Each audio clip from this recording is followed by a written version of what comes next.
Okey, baik. Cerita tentang kikis kan, tembuk sikit dan sebagainya. Memang rasa seram.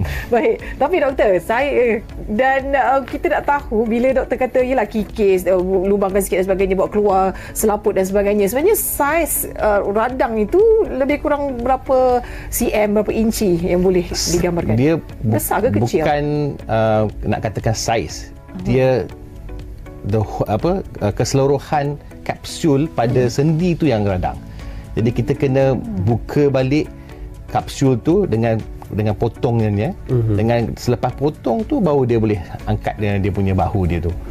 Jadi dia bukan ikut saiz, dia memang akan radang keseluruhannya bahagian tersebut. Kerana itu kita cuba dengan terapi dahulu. Kalau terapi tidak berjaya, dan kita boleh buat suntikan. Suntikan pun tidak berjaya, dan seterusnya kita akan sarankan pembedahan. Okey. Baik.